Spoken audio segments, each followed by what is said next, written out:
talk a little bit about how you view your data guard symmetry systems fitting into disrupting these frameworks? I think you remark on something very interesting, that at least that we've also observed in the field, right? That there's the classic model that you have identify. Then once you've identified the problem, you can go protect it, fix the problem.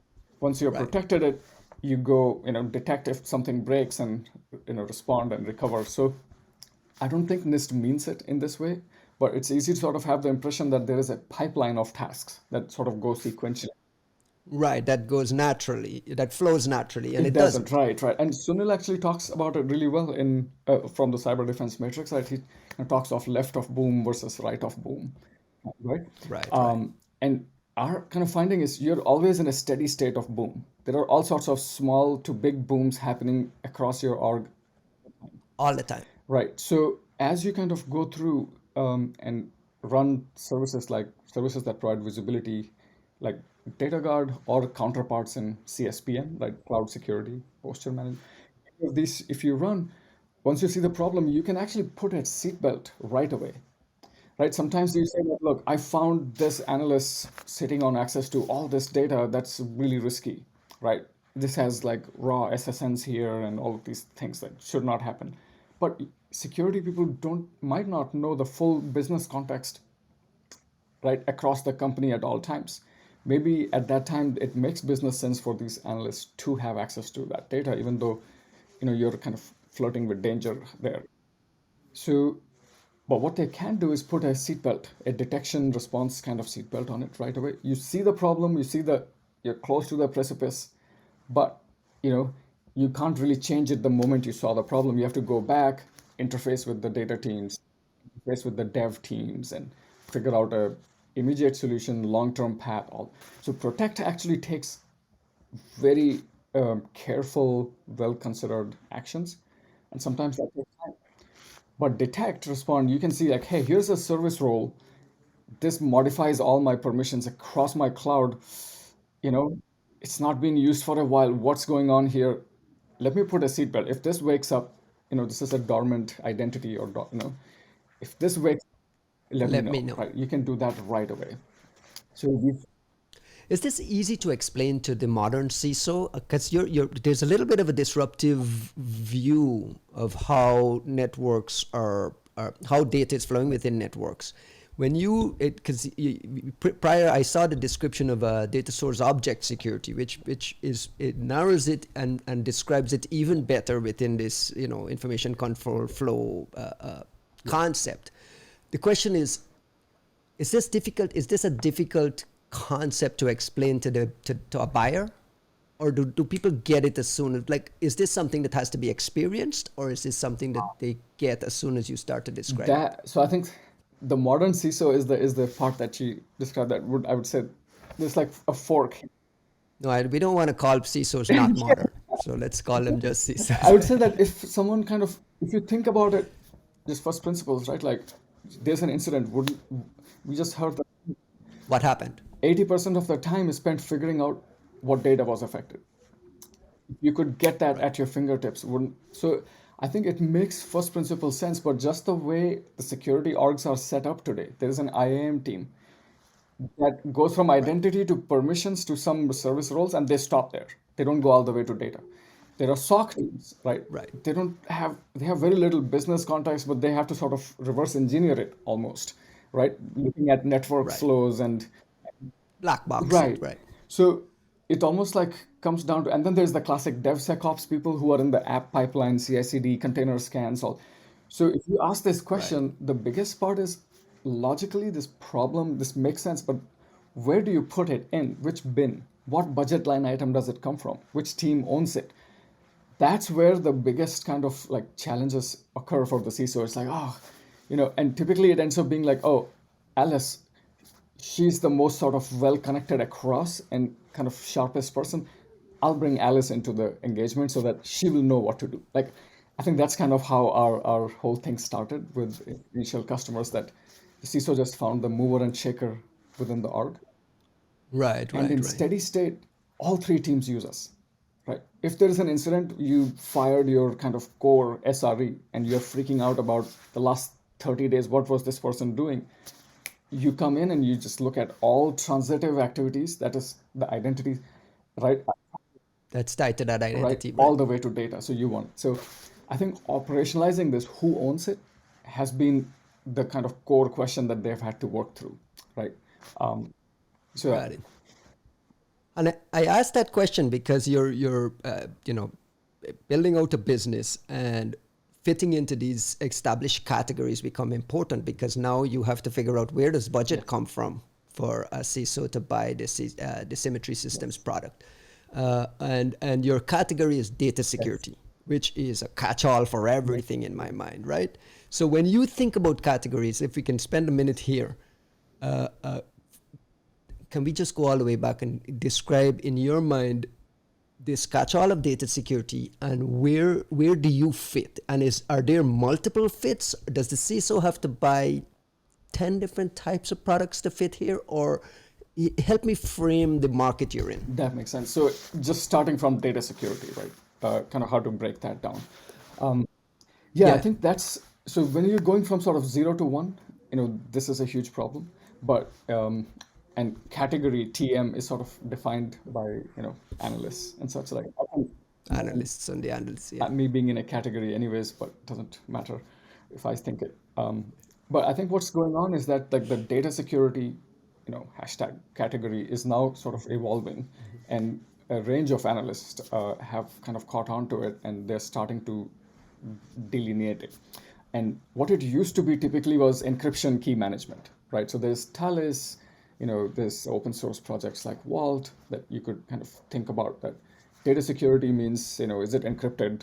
Am I doing my certificates and, key management correctly? Right. HashiCorp Vault and those guys in that Right, space, right, right? absolutely. So that was basically like I would say the liked part of it, and then there used to be this like really sharp-edged space called data loss prevention, right? DLP. The old familiar Yes. DLP world of content inspection and trying to find exfiltration Yeah. points, that kind of thing. A market that's been around for 15, 20 years and still hasn't disappeared in terms of Right, importance. right. I mean, so that's the thing. Like, once things come in and they become part of a compliance check line item, the time Right. cycle for them to sort of be eased out is, I mean, 20 years sounds like tight. So 15 years is early days of DLP still. But these two categories are still within the data, still big parts of the data security bucket, the encryption and the DLP content inspection Right, pieces, right. right? So they're still in there. So I think what's kind of emerging, and this has really been facilitated by more like cloud data stores, right? Because there's this other like really, really niche like database, like things about, database firewalls and look into the memory of it. It's very like database server oriented. And those are, like Right, right. Imperva and Oracle have products in that space. But I think those are all sort of like misleading parts. So I think like longer term where this is going is encryption key management, that's a perennial evergreen space. It's going to be there. The rest of this these were sort of like a wrong turn into a cul-de-sac, DLP and, database server specific things.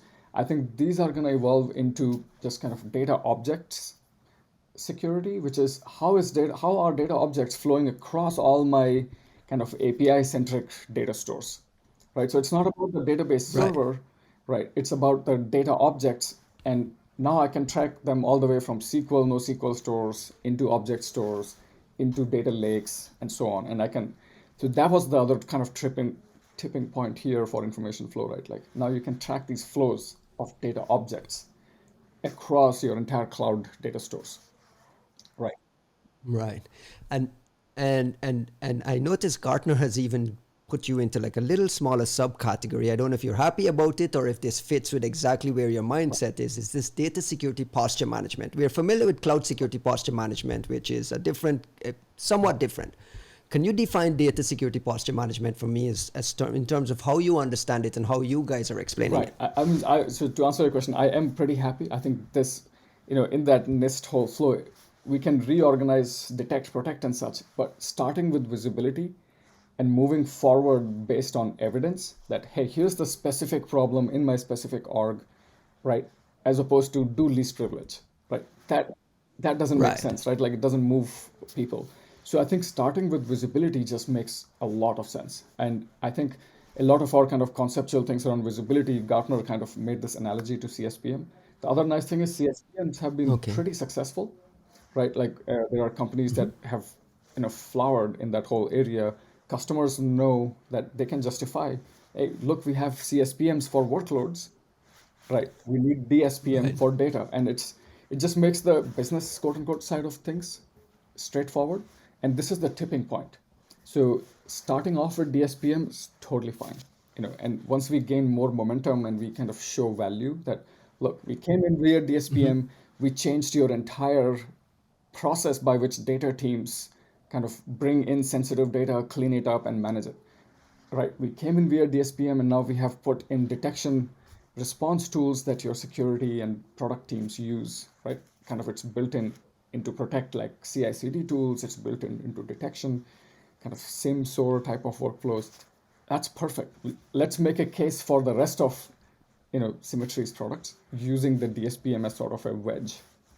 Makes a ton of sense Right. for me. So Can you walk me through deployment? Is this something that require like what is the requirement around getting this thing deployed? And is there any sort of friction there? Because that's always pops up among buyers. Is like, you yes. know, how much friction, how frictionless is deployment and getting results immediately? 100%. So there are two parts to it that I think are really valuable.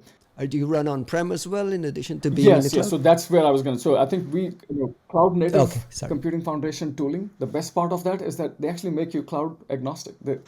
You sort of like this floating in container land, wherever you can spin up a Right. VM and containers and find the right plumbing. Cloud just makes the plumbing easy, right? For very big companies, the entire cloud deployment is a really glorified, proof of concept for, oh, can I also bring you on-prem, right? So we Right. really like that. I think long term, you should have this question that, did my crown jewel data get affected by this incident? I need to answer it Right. across my entire real estate, not just one sliver here and then have to default into, you know, not as useful things here. So a single control plane that goes out and answers these questions makes a ton of sense. On the deployment side, I would just say that, Uh, and I think Gartner also caught on, or not caught on to it, like they really underlined this, right? They kind of phrased this as this challenges quote unquote best practices, which is we live in the customer's cloud. Our whole model is how to be respectful to the customers. We don't want to add vendor risk. We don't want to take on, this model where we are sitting on all our customers' data, and then if we get breached, then all our customers' data is affected. And it's just like and you did you engineer for that as well? I mean, how are you making sure that you're not introducing risk to the organization by being there, sitting, looking at we everything? try our best. We basically, you can't just spin up data guard inside your customer's org, right? In a way like, admin password kind of a setup. Like there are IAM Right. Right. controls, network VPC controls, key management, all of these things. It's not to say it can't be broken. It's to say that there are several layers of seatbelts that we have engineered such that when you spin it up, it spins up in a sequestered account with lots of controls around it. And now the security team that manages it, like they can bring on board people to help them, and it's read only to start. It just kind of figures out the posture, and then once we earn the trust, then we bring a separate small component that actually can act on it. And now we can plumb I together the see. read and write parts separately, right? The read parts has to do all sorts Right. of Right. analysis, graphs, machine learning, whatever, right? Like, and it's bigger, so we don't want that in the trusted code base as much as possible. Can you talk a little bit about traction? Like where are you where's your sweet spot? You mentioned healthcare earlier. Obviously, from what you described here, it's not limited to healthcare. I mean, every company has this same problem. But is there like a sweet spot where you guys are starting to gain some momentum? Yes, so I think for us, folks who were already thinking about, like, if you go talk to healthcare, to financial services, to even hardware manufacturers have been in the news lately, right? Anyone who, when they think security, they index on, oh yeah, I either have my customers' data, that's if I lose this, I'm out of business kind of vibe, or I have Right. my Right. Right. own simulations, CAD files, ML, like IP, that if they're indexed by Hmm. the type of data they have, as kind of the biggest driver for their security program, to me that they are like the early candidates. In steady state, everyone has customers and everyone should take care of customers' data, right? So we'll get to the sort of middle and late part of the adoption curve later. But Right. folks who know they have to answer for regulations around data, right? Um, I think this would be It becomes a no-brainer in those categories, absolutely, right? absolutely. If you are running an identity program, there's like this trope: identity is the new perimeter, right? It's catchy, but it's actually not true. When you say identity, it's authentication. Authentication is not the perimeter; it's the permissions around the identity. That's the perimeter. The permissions are Right. naturally, in the best case, are around the data. Like, it's not about which server you have access to, right? It's what data is on that server, and what I so Right. Usually,